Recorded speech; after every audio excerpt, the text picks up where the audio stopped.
Hoy vamos a hablar de ¿Saben por qué me he puesto yo este sombrero hoy?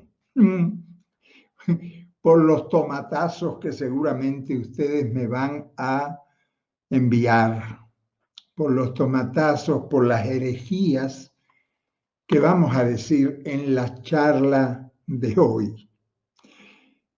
La pregunta es eso, ¿la Biblia es la palabra de Dios? Porque cuando nosotros vamos al culto, a misa o en una paraliturgia y nos leen la Biblia, cualquier pedazo de la Biblia, cualquier verso de la Biblia, cualquier capítulo de cualquier libro de la Biblia, al final nos dicen palabra de Dios. Y nosotros decimos, te alabamos, Señor. Pues vamos a hablar de eso. Vamos a hablar de la Biblia, si es o no es palabra de Dios. A ver, comencemos. Lo primero que hay que decir de la Biblia es que casi la mitad de la humanidad, por supuesto, el occidente cristiano, pero también en la religión judía, pero también en la religión islámica, la Biblia es un referente considerado como sagrado. Este libro, bueno, la mía es la Biblia latinoamericana, pero cojan la de Jerusalén, la de Reina Valera, cualquier Biblia es considerada sagrada. La Biblia es guía y fundamento de las tres religiones monoteístas, de la judía, la cristiana y en buena parte también de la musulmana.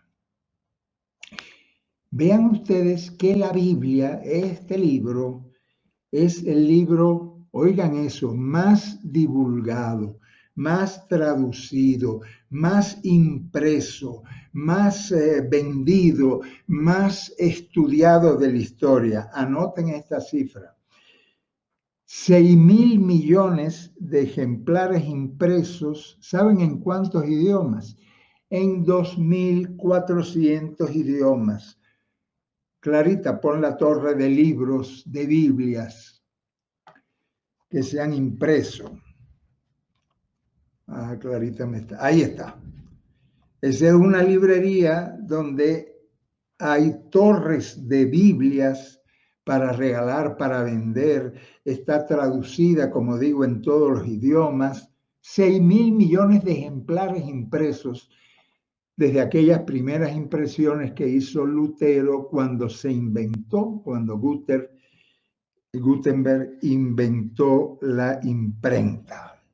Ahora bien, lo primero que hay que decir de la Biblia es que la Biblia no es un libro. La Biblia no es un libro. La Biblia es una biblioteca. Una biblioteca. Una biblioteca que tiene historias, que tiene oraciones, que tiene leyes, que tiene libros de refranes, de cuentos, de leyendas, de una biblioteca. ¿Cuántos libros tiene esa biblioteca? Pues vean, depende de la religión a la que usted, de la fe a la que usted se adscriba. Si usted es católico o católica, le dirán que el Antiguo Testamento, porque la Biblia tiene dos partes, el Antiguo Testamento y el Nuevo Testamento. Si usted es católico o católica, le dirán que el Antiguo Testamento tiene 46 libros y el Nuevo 27. Si usted es protestante, si usted es de sectas evangélicas, si usted es luterano, si usted es de las religiones no me gusta la palabra, de la fe cristiana que se separó del catolicismo cuando la Reforma, entonces le dirán que el Antiguo Testamento tiene 39 y el Nuevo 27. Véanlo ahí en la diapositiva. Ahora, si usted es judío, usted solo cree en el Antiguo Testamento, que son 39 libros, porque en lo que le llaman en el segundo canon, ahí se añadió el libro de Tobías, el libro de Judith, la sabiduría, el libro del Eclesiástico también, el libro de Baruch y el primero y segundo de los Macabeos. Esos 7 se añadieron en lo que se llama el canon el segundo canon, ¿ya? Y depende si usted es católico, protestante o judío. Ahora bien, ¿en qué idioma se escribió la Biblia? Bueno, vean ahí las 3 lenguas de la Biblia, el hebreo, el arameo y el griego. Los libros más antiguos de la Biblia se escribieron en hebreo. Más modernitos en arameo. Arameo fue la lengua que habló Jesús, la lengua que se hablaba en la Palestina de Jesús. Y los más recientes, por ejemplo, los evangelios, las cartas de Pablo, prácticamente todo el Nuevo Testamento se escribió en griego. Hay que decir que no tenemos ningún manuscrito original de la Biblia, ninguno. Lo que tenemos son traducciones, copias de las copias de las copias de las copias de los primeros originales de la Biblia. No hay ningún manuscrito original. En tiempo de un par de siglos antes de Jesús, unos 200 años antes de Jesús, el Antiguo Testamento en hebreo y en arameo se tradujo al griego. Eso se hizo en la Biblioteca de Alejandría. El rey Ptolomeo II llamó a 70 sabios judíos para que tradujeran los libros de la Biblia. Por eso se llama Septuaginta. Septuaginta significa los 70, ¿no? Dicen que fueron 72, pero da igual. Ese es el famoso canon de Alejandría porque se tradujo en la ciudad de Alejandría. Claro, si son copias de copias de copias de copias, uno podría preguntarse, ¿serán fieles al original? Porque siempre dicen que traducir es traicionar, ¿no?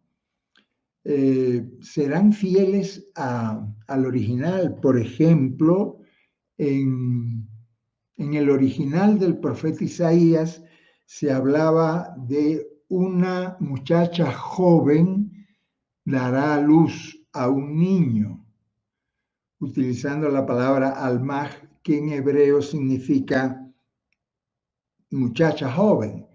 Y lo tradujeron después en griego, lo tradujeron como virgen. Una virgen dará a luz un niño. Y sobre ese error de traducción se montó todo el dogma de María Virgen, toda la mariología se montó sobre ese error de traducción. Pero bueno, vamos al tema más importante.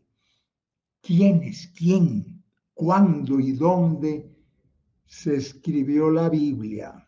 Anoten eso, que ahí hay que aprender cosas. Vean, nos dijeron que la Biblia, que el Antiguo Testamento se escribió hace 2000, 3000 años. Incluso nos dijeron que lo había escrito Moisés, que los 5 primeros libros de la Biblia, el Génesis, el Éxodo, Números, Levítico y Deuteronomio, los había escrito Moisés. ¿Cómo va a haber escrito Moisés si Moisés no sabía escribir? Pero bueno, ¿cuándo, dónde y quiénes escribieron la Biblia? La Biblia se escribió en Jerusalén. La escribieron sacerdotes y escribas de la corte del rey Josías.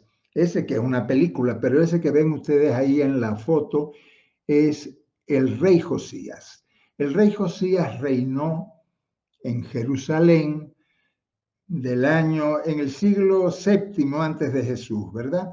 Del año 640 hasta el 609, cuando lo mataron. Vean que Josías le pusieron la corona de rey de Judá, de Jerusalén. Cuando era un mequetrefe, cuando tenía 8 añitos, le pusieron la corona y le han dicho, tú eres rey. Josías estaba rodeado de sacerdotes, de escribas. Y Josías, según fue creciendo, imaginó un proyecto nacionalista. En tiempo de Josías, recuerden que Israel está entre dos imperios, entre Mesopotamia, ¿verdad?, al este, y Egipto al sur, a occidente. Está como en un sándwich entre dos imperios. En el tiempo del rey Josías, Mesopotamia estaba bastante bajo, bastante débil. Babilonia todavía no tomaba fuerza. Egipto también estaba débil. Y el rey Josías imaginó que podía autoestimar al pueblo de Israel, que podía engrandecer al pueblo de Israel, un pueblo que ya se había partido en dos. Las 10 tribus del norte, de lo que se llamaba Israel, estaban por un lado, y las 2 tribus del sur, Judá y Benjamín, estaban con la capital en Jerusalén. Josías tuvo un proyecto nacionalista y dijo, cuando creció el niño de 8 años, necesitamos una ideología, una religión, un texto sagrado que nos unifique. En ese proyecto nacionalista, él le encomendó a los sacerdotes y escribas de su corte, de la corte del rey Josías en Jerusalén. Ojo, que Jerusalén en aquel tiempo era un pueblito de 15.000 habitantes, nada de grandeza, ¿eh? Y era un país tan pequeño como El Salvador, unos 20.000 kilómetros cuadrados, ¿verdad? Josías le encomienda a los sacerdotes y escribas que redacten la epopeya del pueblo de Israel, buscando la unidad también entre las tribus del norte, las 10 tribus del norte y Judá en el sur, Jerusalén. Y escribieron. Ellos son los que escribieron, estos sacerdotes, no le conocemos el nombre a ninguno, estos son los que escribieron el libro del Génesis y el libro del Éxodo. ¿Y cómo lo escribieron? Tomando tradiciones antiguas que se transmitían oralmente, copiando. Por ejemplo, el diluvio está copiado de Mesopotamia, la torre de Babel de Babilonia está copiada de leyendas de Mesopotamia. En los primeros libros de la Biblia hay un montón de copias, de leyendas copiadas, sobre todo de Mesopotamia, pero también de Egipto. ¿Ya? Ellos inventaron, copiaron, cocinaron 3 fuentes, lo que se llama la fuente yavista, donde a Dios se le llama Yahvé, la fuente eloísta, que era de las tribus del norte, de la parte del norte del país, donde a Dios se le llama Elohim, y la tercera fuente sacerdotal. Mezclaron esa fuente, ellos son los que escribieron los libros más conocidos de la Biblia, libros que están llenos de errores, porque Moisés no escribió nada. Recuerden la fecha, es el 620, 630 antes de Jesús, es decir, 2600 años. Ahí fue cuando se escribió en Jerusalén los principales libros de la Biblia, y lo escribieron sacerdotes que ignoraban muchísimas cosas. Una de las cosas que ignoraban es que en aquella época del Éxodo, de Moisés y eso, de Abraham, no existían camellos, pero como ellos habían visto camellos y dromedarios, pusieron que los patriarcas iban en camellos, un error de la domesticación del camello completa. Eran sacerdotes que ignoraban muchas cosas, eran sacerdotes misóginos y homofóbicos. Entonces la pregunta es, esos libros de la Biblia, me refiero sobre todo a Génesis, al Éxodo, al libro de Samuel, de los Reyes, esos libros son libros históricos, narran hechos históricos. No, no, el Éxodo no existió. Moisés es un personaje inventado. Abraham, Isaac y Jacob son personajes inventados. Josué es un personaje inventado. Espérate, Clary, echa para atrás esa diapositiva y ponme la anterior. El diluvio, Adán y Eva, el paraíso, ponme esa. Déjame esa ahí. El diluvio, el paraíso, todo eso es inventado por estos sacerdotes en Jerusalén en el siglo VII antes de Jesús.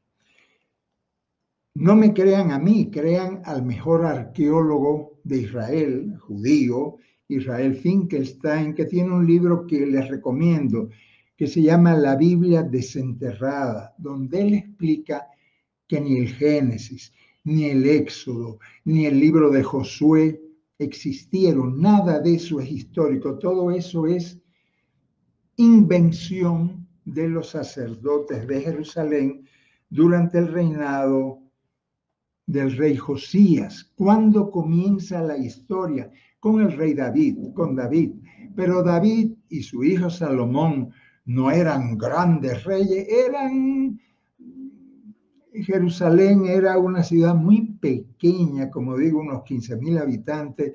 El templo era más o menos, eran reyesuelos, vamos a decirles, pero en el libro de los reyes, en el libro de Samuel, se presentan como unos reyes poderosos que hasta de África venían a admirar la sabiduría y las riquezas de Salomón. Lean a Finkelstein para que vean. Ya. La Biblia está llena de errores históricos porque no son libros históricos, ¿ya? Son leyendas inventadas por estos sacerdotes, por la corte del rey Josías. Y tienen leyes antiguas. Ahora sí, ponme claro. Por ejemplo, en el Deuteronomio, en el Levítico, vean, por ejemplo, vean eso ahí. Una de las leyes que aparece en el Deuteronomio es que si dos hombres están peleando y la esposa de uno de ellos, para defender a su marido, le agarra los testículos al otro, hay que cortarle el brazo, la mano a esa mujer porque ha cometido la vergüenza más grande, que es tocarle los testículos al otro. Y entonces el marido, como ustedes ven ahí, le está cortando la mano a su propia mujer. Esa es una de las leyes antiguas. En el Deuteronomio, en el Levítico, ahí dicen que hay que matar a los homosexuales, que la homosexualidad es una cosa terrible y hay que matar a los homosexuales. Pero también dicen que usted puede vender a su hija como esclava. O también dicen que si el vecino mío, ¿verdad?, trabaja en sábado, yo tengo obligación de matarlo.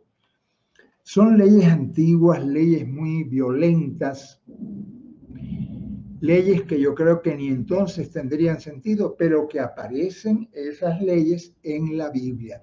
Leyes antiguas, leyes violentas, leyes que por supuesto no hay que cumplir.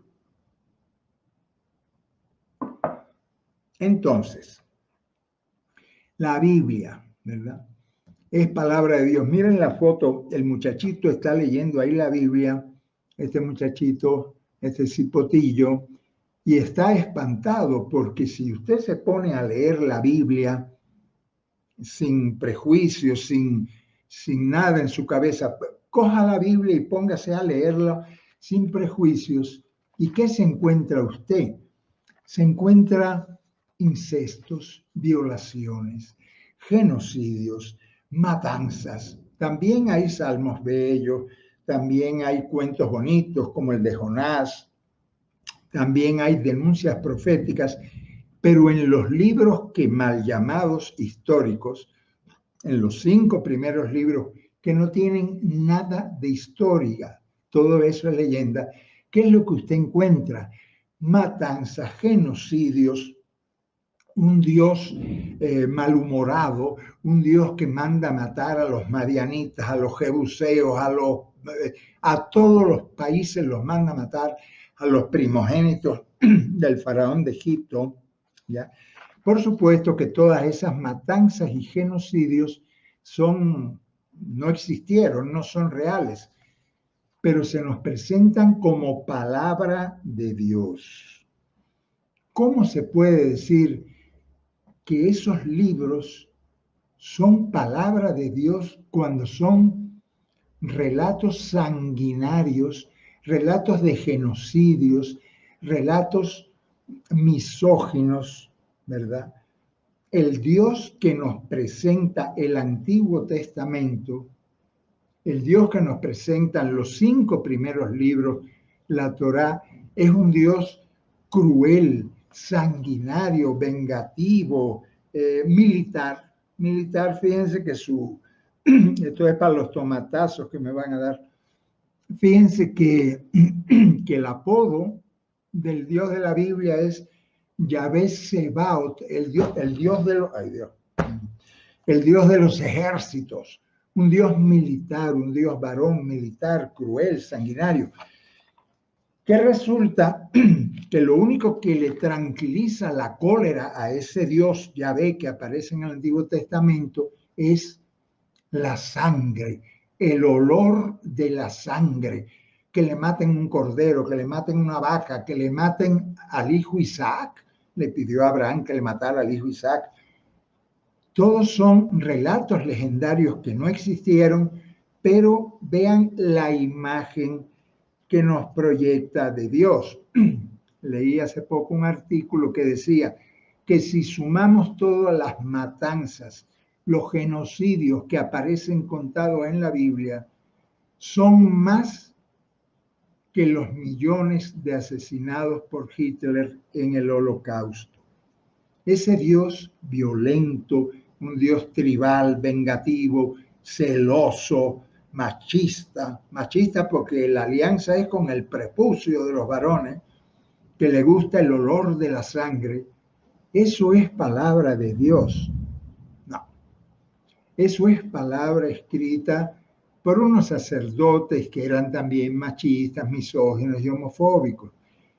Esos son palabras, leyendas, tradiciones de un pueblo, el pueblo judío, que me merece todo mi respeto, pero que la historia que aparece en la Biblia, que nos dijeron que era la historia de salvación, no es la historia de salvación, es la historia de un genocidio, de incestos, de violaciones, de cosas terribles.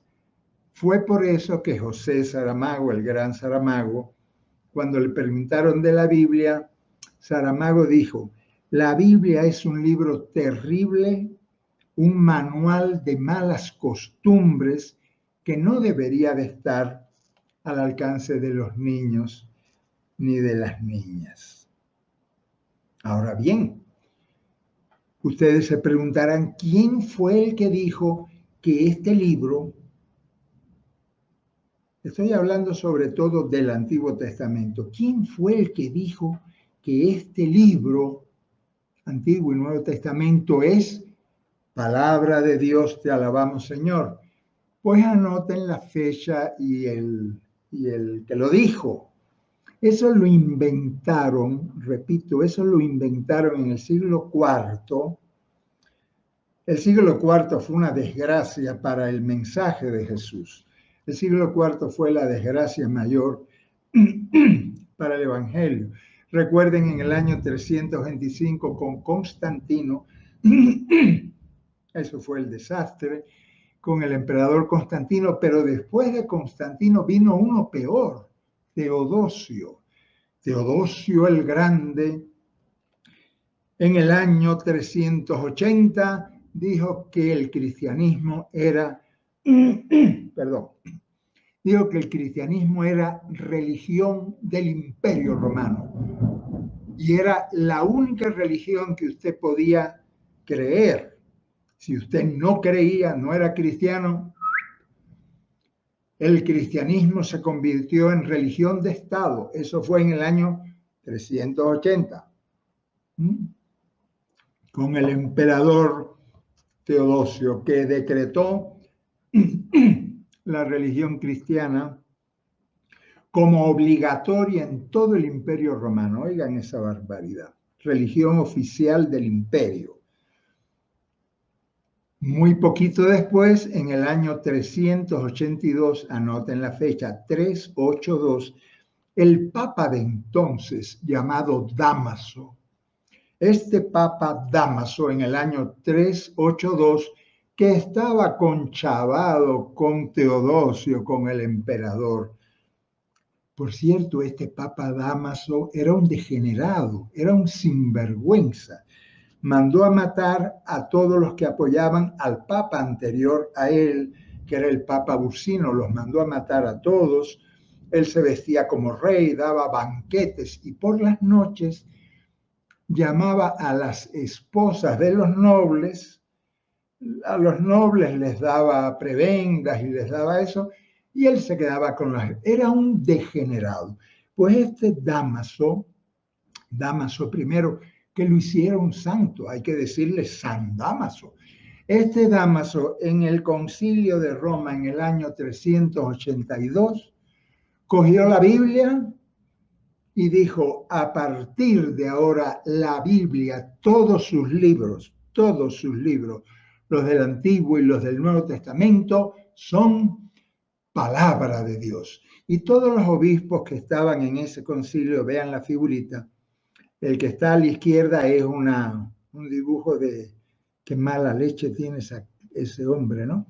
Ese es el Papa Dámaso. Este Papa Dámaso dijo, toda la Biblia, incluidos los genocidios, las matanzas, las violaciones, las barbaridades, los diluvios, todo eso es palabra de Dios. Y cuando se lea en el culto, en la misa, en la liturgia, todos los fieles cristianos y cristianas responderán, te alabamos, Señor. Te alabamos, Señor, por los genocidios y las matanzas. Dámaso I, San Dámaso I, era un papa español, gallego, de Portugal, de por ahí. Él fue en el año 382 el que dijo que esto era palabra de Dios. Y yo hablo con rabia.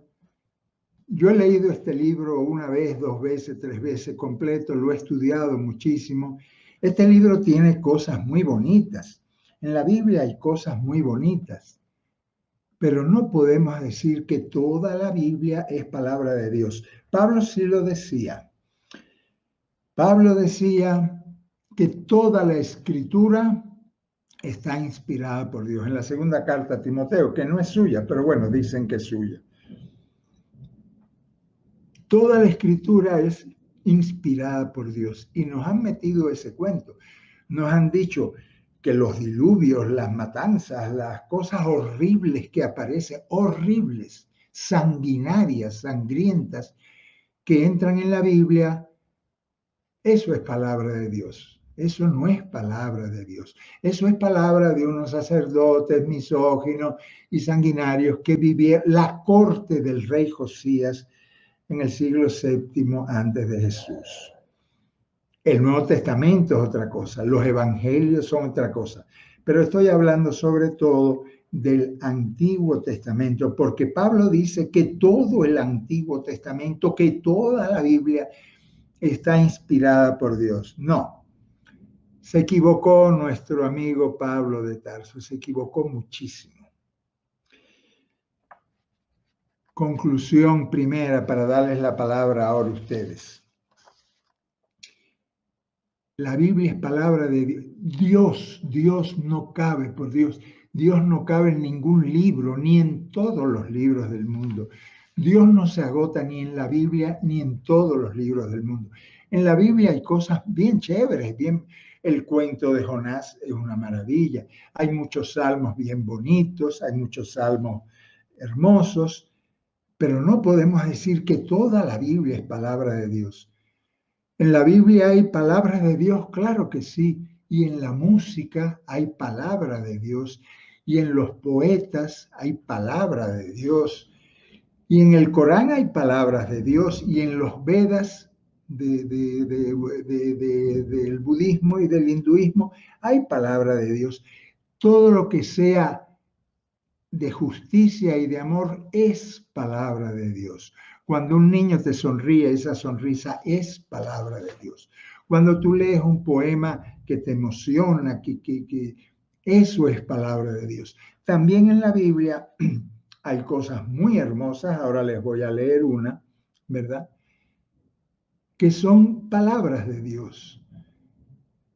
Monseñor Romero, atención los guanacos que me estén escuchando, a Monseñor Romero una vez le preguntaron, ¿y qué hacemos con la Biblia? Porque, Monseñor, leemos unas cosas horribles en la Biblia y hay otras cosas bonitas, y eso es palabra de Dios. La sabia respuesta de Monseñor Romero fue la siguiente. Quítala de Pablo y pónmela de Romero. La siguiente, Clara. Esa. Monseñor hizo como una parábola de los dos bolsillos y él le decía a los campesinos y campesinas que le escuchaban, él decía, ustedes tienen dos bolsillos, ¿verdad? Seguramente en uno de los bolsillos tienen un agujero porque está roto el bolsillo y el otro está sano. Cuando lean la Biblia, metan en el bolsillo agujereado los relatos esos de feos, de criminales, de matanzas, de cosas horribles. Todo eso lo meten en el bolsillo agujereado y guárdense en el buen bolsillo los textos bonitos, las parábolas de Jesús, los evangelios de Jesús.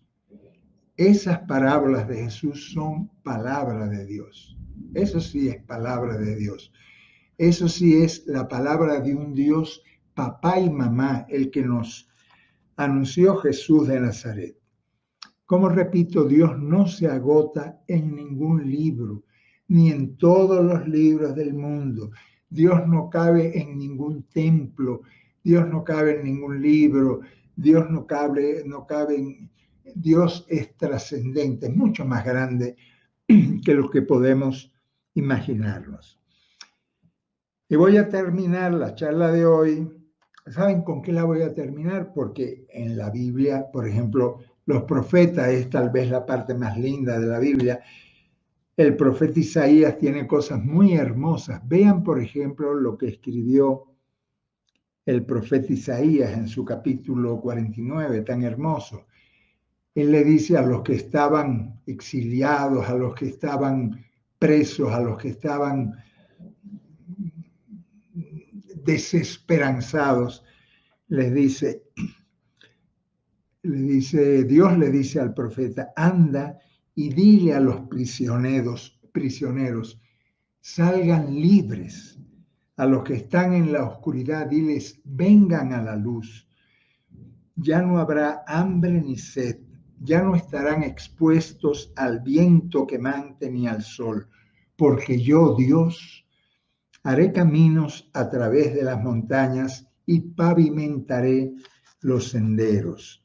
Y sigue el profeta diciendo, cielos griten de alegría, tierra alégrate, salten los cerros de gozo y canten, porque Dios ha consolado a su pueblo y se ha compadecido de los afligidos. Tú decías, le dice el profeta Isaías a los que estaban sin esperanza, tú decías, Dios me ha abandonado, el Señor se ha olvidado de mí. Pero puede una mujer, vean Isaías comparando a Dios con una mujer, dice Isaías, pero puede una mujer olvidarse del niño que cría o dejar de querer al hijo de sus entrañas.